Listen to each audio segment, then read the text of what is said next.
Here we go. Come on. Here we go. Welcome to another episode of Labs. Yeah, welcome. Welcome. We are actually recording. It's pretty much 24 hours before we go live, actually. It right? is 24 hours. We're going to broadcast in 24 hours. And other than... And I lost count, actually. How many episodes do we have so far? Do you roughly remember? It must be number 10, 12 or so, I believe, this year already. Well, it's this... No. We just on the new started YouTube channel, this is episode number 6 already. So this year we probably did something like 20-ish episodes already. Yeah, especially if you also take these face-to-faces between us two only, basically, right? The chats, basically. We used to have this chit-chat, and we've really been on a roll. Like, just this YouTube channel tomorrow will have 6 episodes that we started 4 weeks back. That's really... You're ramping up the content. Ramping up. So, like the mandatory announcement here. So if you're watching this, subscribe to this channel. Yes, please subscribe now. So remember the last episode? There was... Marielle with security. Yes, right? That was a different episode, actually. It was Marielle is our risk officer here in SAP, and we spoke a lot about risk, but we also spoke about road. Yeah, that's right. Yeah, that were the dominating. I discovered a theme here, actually, because we just also come out of another pre-chat with one of the talks about, in this case, robotics, and a lot of people seem to be into road biking, actually. So yeah, that's a quick spoiler for all those guys into road biking or robotics. Yeah. There's something on the roadmap for you. Yeah, and we're actually on the road on Saturday, right? So that's that too. So that's what we had with Marielle. So you will find that content on our channel, and only to build the bridge into we. There was Holland about the Web3 Now study, and Lukas and Tom actually did author that study, and this is how we also discovered Lukas, and I remember that I also know him from Munich. So now we talk about a study that he's also involved in, a new study, of course, not the same study, not the Web3 Now study. It's actually called Synergies of Blockchain and AI study, where we will talk more about in a second. Yeah. And we thought it's a great idea to actually continue this discussion of, I would say, Web3 in a different context now. Let me suggest with that, we just bring Lukas on stage. We should do that. Perfect. And hi, Lukas. Caught you in the middle of your coffee. Welcome, Lukas. Perfect. Can you hear me? How are you? Perfect. Good. Loud and clear. Yes. We're pretty good, actually. Perfect. To be honest with you, I could have used a little bit more sleep tonight, but... the topic is energizing me, to be honest with you, because it's again about Web3. So I'm fully awake now again. So. Okay, excellent. Perfect. So maybe you should also quickly note we're all from Munich or around Munich, right? But you're a bit downtown, right, at the TU Munich, and we're a bit north in Garching in our new office. Also at the Technical University. It's the other TU campus. Exactly. So we chose to do this remotely, which we're perfectly set up for, and I think this will work nicely. But with that, Lukas, over to you. Maybe let's start. Maybe introduce yourself to our audience. Yes, thank you. Okay, so my name is Lukas. I'm a PhD candidate at the TU School of Management, where my main research is technically about, it's a very Web3 focused theme. It's about decentralized autonomous organizations and which factors drive their performance and success and scalability in the long run. So my background is actually media studies and machine learning, and I apply these topics in this case for blockchain research, but I teach about AI, like workshops about AI, and just to talk about the topic in general, which is very interesting, of course. So very happy cool to be here today. Just hear my trigger word DAOs, actually, right? Distributed autonomous organizations. We should also talk about that in an upcoming podcast, probably. But anyway, let's start with the basics. So from all the conversations we had that led us here, I understand you're author or co-author of a study that also Tom was involved.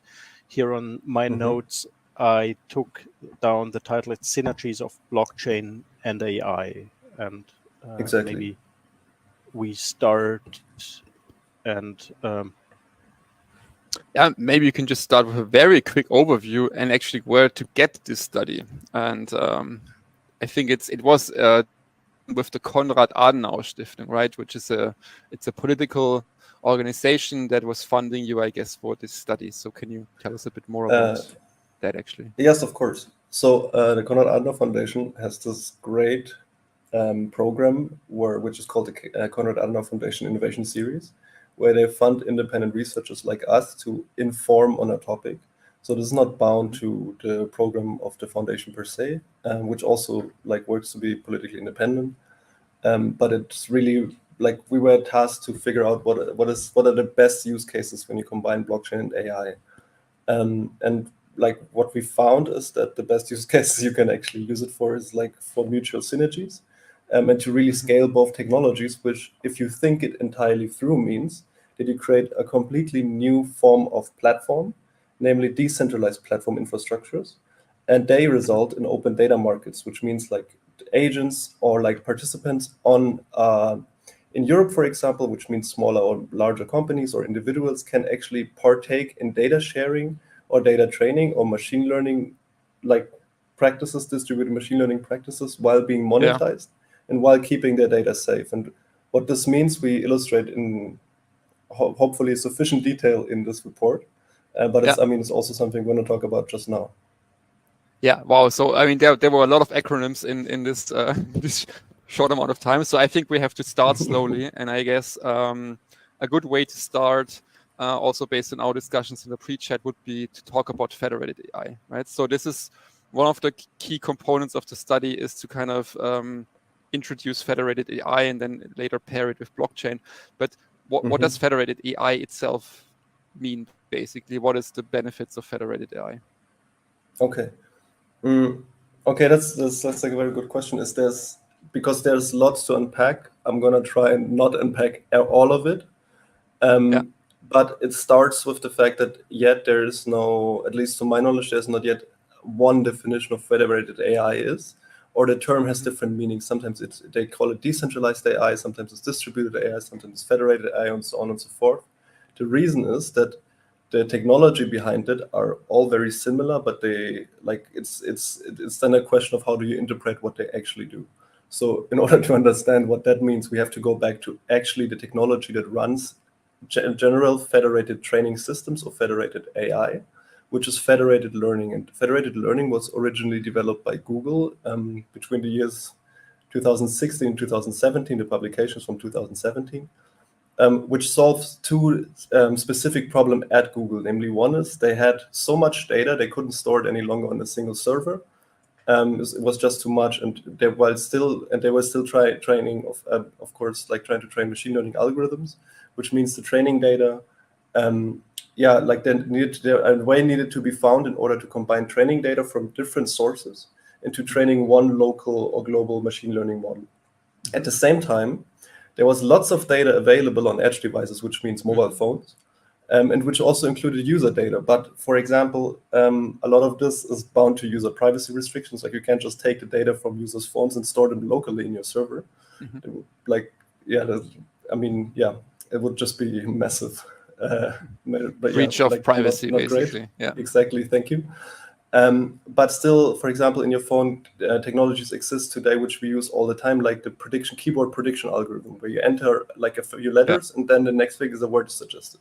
So how do you train these? You train these by taking the data from local devices and just training how users use these keyboards on a local level, and then you just take the parameters, like which means just the mathematical representation of that without taking the actual data which stays on the device.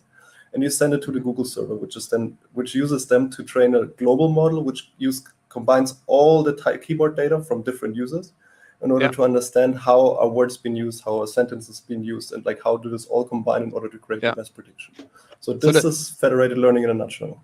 Yeah. So if I can just recap, basically what I understand is it's a concept that's really used for a long time, probably at large companies. Google invented it for doing decentralized learning and creation of AI models without breaching the privacy of the users, because more or less the data stays in the islands basically where they're stored, but we train some mini models and they become a larger model centrally somewhere. Exactly. Also can you these still AI hear me? models, Let me maybe, I find all of this a little bit difficult to imagine, but let me maybe just try and rephrase all of that. And it's, in other terms, it's an algorithm that brings the learning to the data and not the other way around. Is that a fair assumption to make? You don't, like, it takes the data, it just extracts the minimal information you need for the machine learning model, and then it sends this to the machine learning model, which is on a different server. And this minimal information never includes the details of user privacy. So it uses, it's just an abstract representation which is machine readable but not human readable, and just has taken it just takes the synthesis out of it, so to say. Yeah, in order to and there's update no the model way and to doing a turn fast that prediction. information back into the original. Why the privacy is being preserved, basically. Right? So it's a little bit like a hash function where you take some big pile of data and you get some a small hash or some other little piece of data, but there's no way to turn it back into the original data, right? And within limits. I mean, there are always ways to hack digital infrastructure, but the risk is very low in that sense. Yeah, cool. Yes. Okay, so I think I got that. So so that's something that exists on its own, federated AI, and it probably makes a lot of sense at large corporations and bigger companies to just use this technology to train AI models. But I think in your study, you are actually also combining that with blockchain, right? For centralized marketplaces and so on. So so what does blockchain on top of federated AI give, and so why is this meaningful? Yes. So let's go take one step back, because I think to distinguish this difference between federated learning and federated AI is in that sense important, because it comes, for example, with the term decentralized AI, and it solves one central problem, namely for all the big digital platforms like Google, Amazon, Facebook, Apple, and so on, or also OpenAI. They store their data, even though maybe on different servers, but the ownership is still central. Like OpenAI owns the data that is used to train ChatGPT. At least it's stored on the servers. With Google, it's the same. Like all these big companies, they use the same data in that sense. And then this data is, and with federated AI, it means that multiple different actors can come together and share their data, or rather share the update parameters and trade them in order to train global instances of machine learning models, which means which means that we enter the avenue of distributed or decentralized AI training, which means like people own AI models together or own machine learning models together. So the whole idea behind this is distributed ownership, or like collective ownership of infrastructures, which is great for open markets. Yes.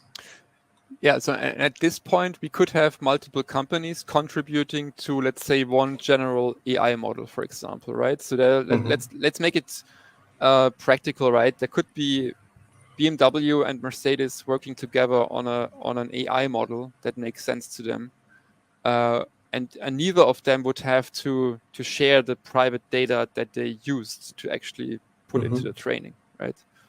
And so how does then blockchain now basically play a role? So in your study, you're also combining that with blockchain. Yes, exactly.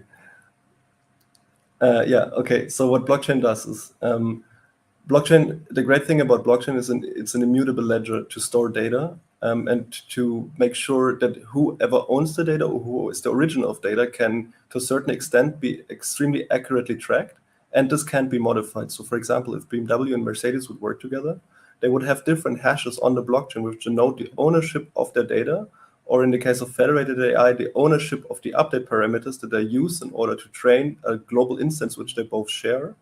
In order to see, okay, who contributes how much to the model, like what kind of people actually are part of training this model, what kind of data is being fed into the model. It can be used like in later steps for quality assurance, like for example, when we have a third actor which is not yet as well known as BMW and Mercedes, but they contribute data to a model which is used to manufacture car parts. People can start giving a rating to this third actor, and this rating is stored immutably to this ownership hash, which then increases trust and cooperation between these different actors. So this would be like a very simple way to explain like how blockchain can be added to this whole match. So it means like federated AI is like a separate technology which can also be used without blockchain, but blockchain increases the level of cooperation that is possible. Like actors don't have to know each other. Actors can just use the blockchain in order to coordinate their collaborations. They can denote ownership, and then later, and I mean this is the whole point about crypto in blockchains, people can be rewarded for their contributions. Would that also be, or would that also open opportunity for, say, marketplaces, if you think data as a product in that context, to open opportunities for new players in the market, startups that contribute data to models that are important, say, in the automotive industry, to stick with that example? Would that be an opportunity for new players to enter that market? Yes, of course. That's like the whole part where it gets interesting, which is like the essence of our report, is like when we start with a crisis, we talk about the fact that currently all data on the internet is centralized in the hands of a very few, very powerful actors, which I mentioned before, but it's like in essence, it's like these are the big US platform corporations. And they run data, or they have access to data. If it's about the AI race, they are the first ones to invest in AI and scale very fast and very effective models, which is great for the US economy, but Europe stays behind like more and more in this AI race. So, and one reason is that like the innovation for infrastructure is like a lot, like at least the monetization of it is very concentrated in the US. But the other reason is that the economy in Europe just works different. Like here, there's a lot of small and medium-sized enterprises or hidden champions, which work together all over Europe, for example, in car manufacturing or in the aviation industries. And they all specialize on a single component, but they never had the necessity to actually merge their data and create bigger products.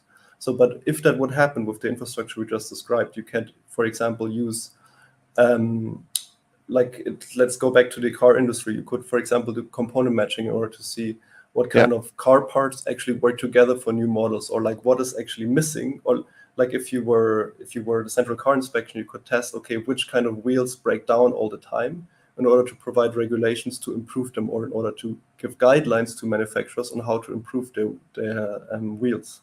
So to say, like all these different kinds of things are possible as soon as people start, or like once people start merging the data and thinking about new avenues, to innovate on the basis of this infrastructure.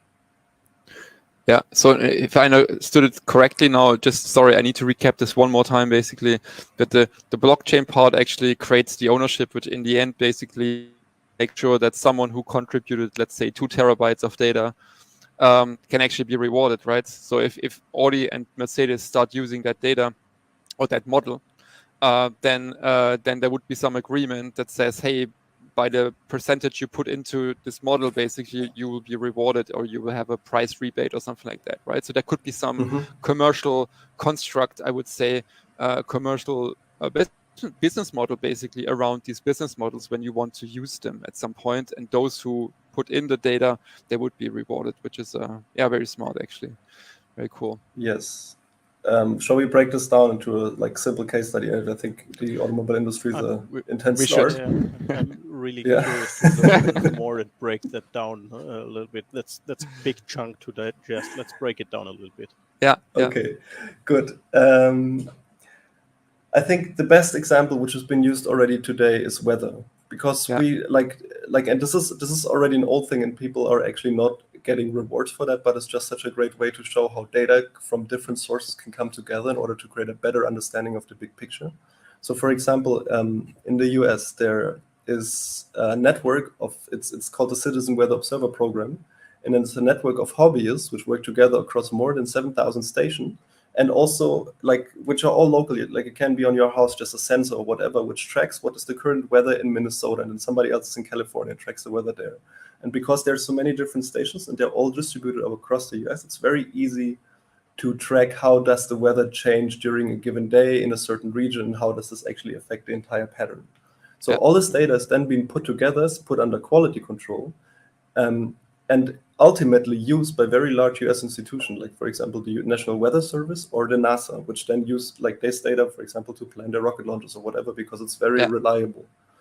You could take this one step further. Like, I'm not sure if, like, I think with a weather program, people really do this for fun. So I don't think there's a need to monetize it. But for example, if you want to track ocean pollution, you could apply the same system, and you can put sensors into the water, which is a little bit more complex, where people can track what's the temperature in the water, what's the degree of pollution. Maybe you can put an underwater webcam which measures how many fish do actually pass by and stuff like that. And then you track this along the coast in order to see what is the overall, what's the overall state or quality of the oceans on a given day, or like over a certain amount of time. So this is just the infrastructure, but of course on top of that, a lot of opportunities arise for scaling, or for like very smart people, or just ingenious people, to come up with new ideas. And this is, it's a very open concept. So when you asked me before, like, what is possible, are different third-party stakeholders able to scale on this platform? The answer is absolutely. We're just at the beginning, so there's so much more to come up with, actually.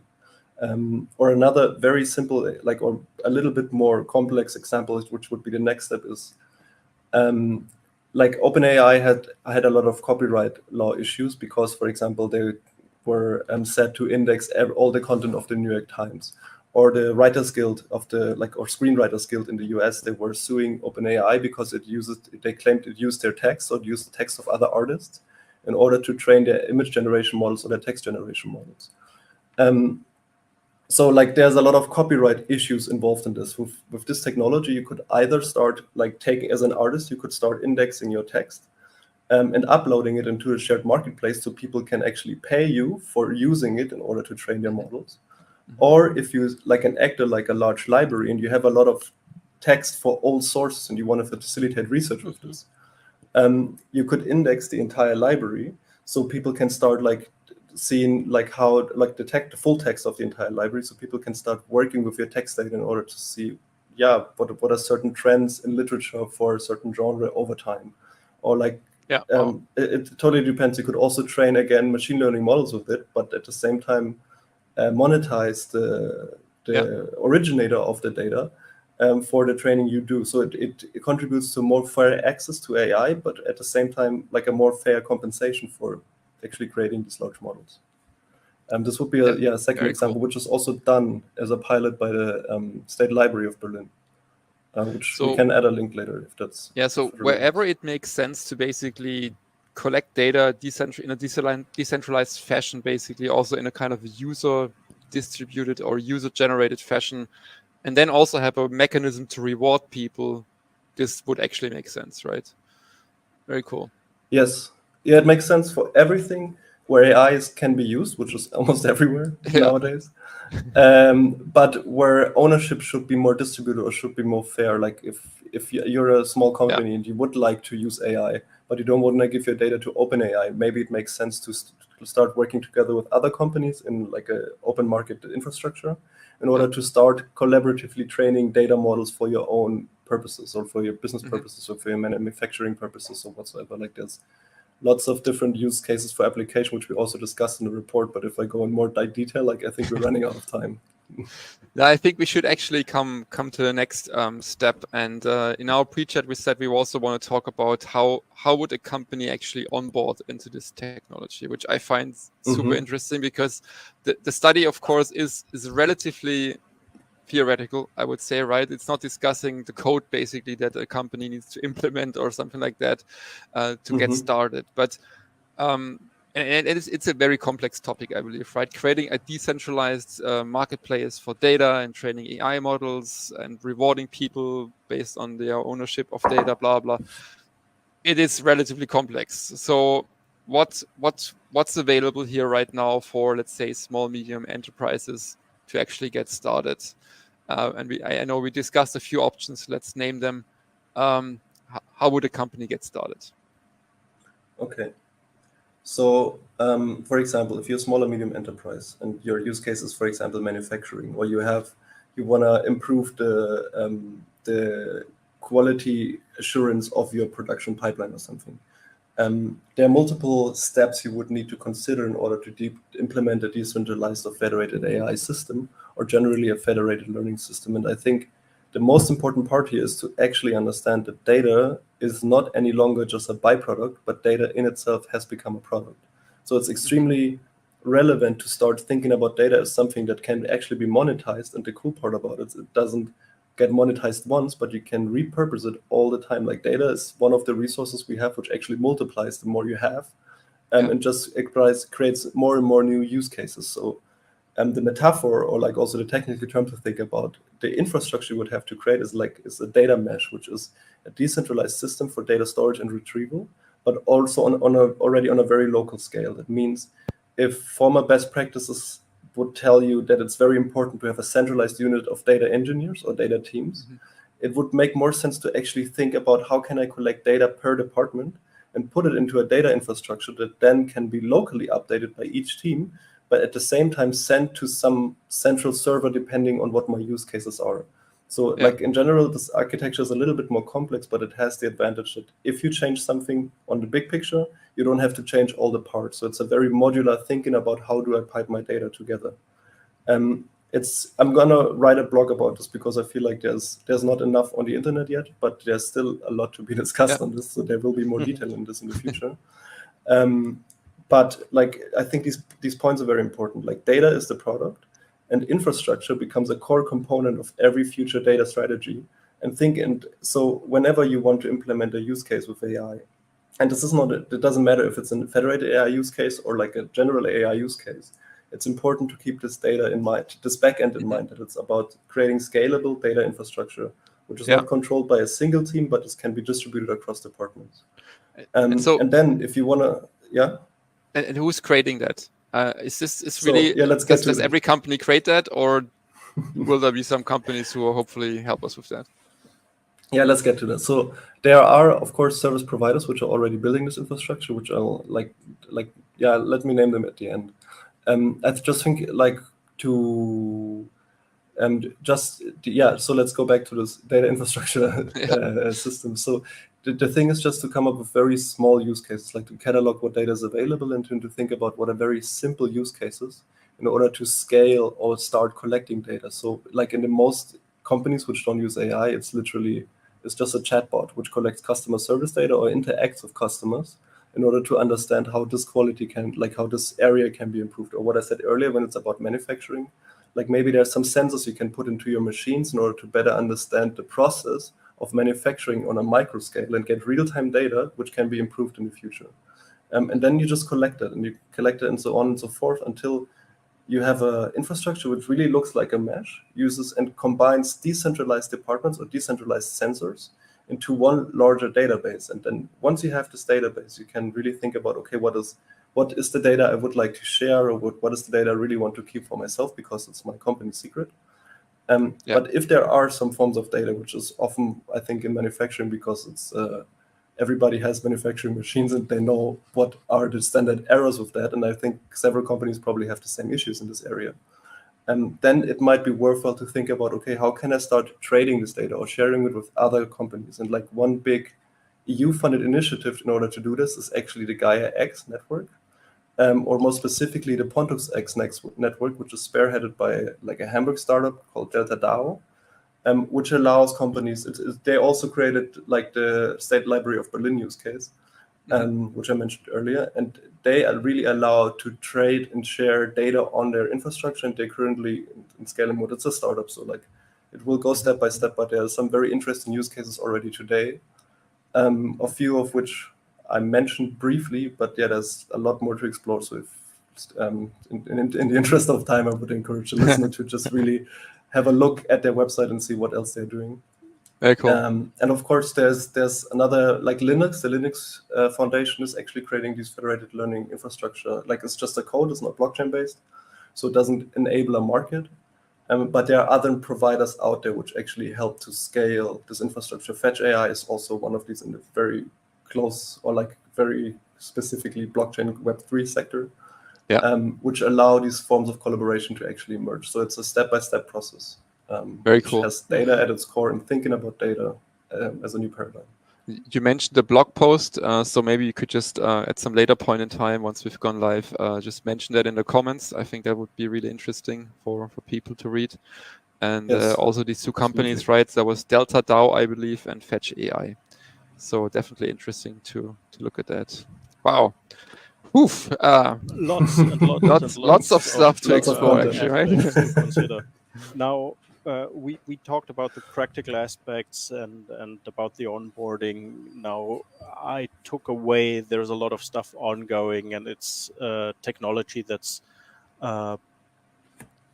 only in the beginning that companies start out in that space and provide infrastructure and help building that infrastructure.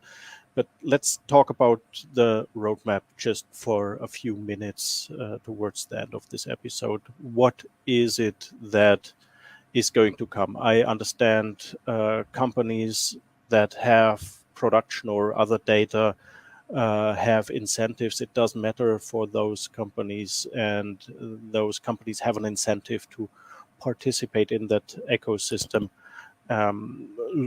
Not making forward-looking statements, but just trying to get an idea of what's possibly going to happen. Lukas, what do you think the next couple of years will look like in that space? That's a good question. I have no idea, but I can say what I hope that would happen.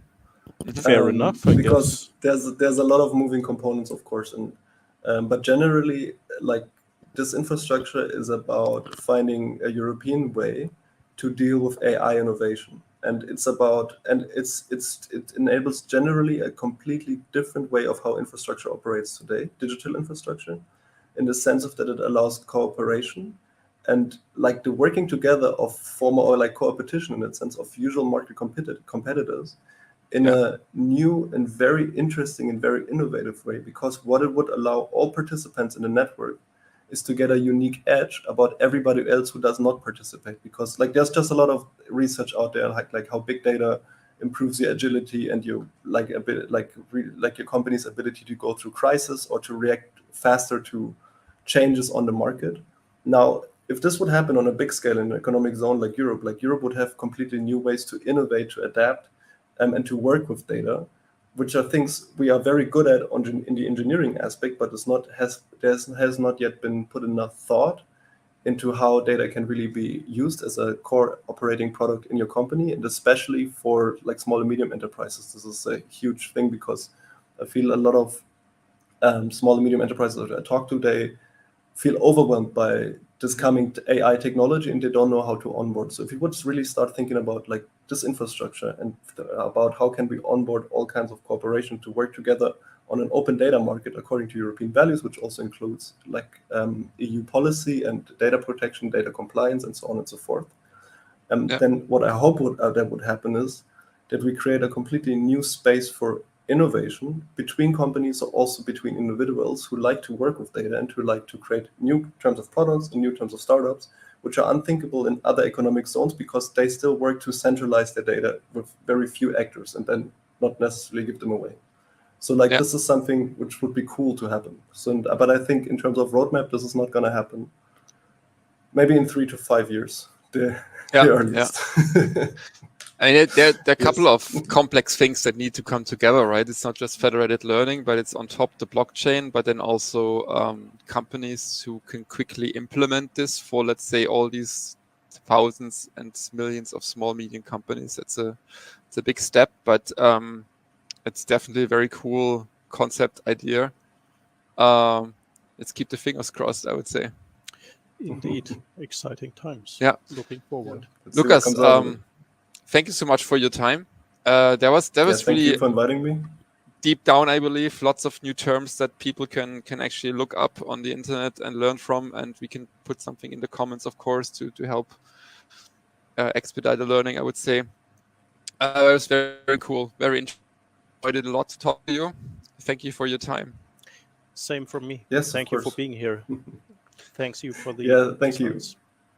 Thank you for inviting me. And, like, it's been an intense breakdown, but I think we can like it's just the onboarding. That's why it takes a little until everything is in place, because it's a very different way of thinking about data infrastructure and how they can all work together. But I think it could be a very interesting way forward. Perfect. Yes. So Awesome. thanks for the invite. Thanks Yes. again, and Thanks. see you soon somewhere in Munich. Okay. See you soon. guess Bye-bye. Thank you, Lukas.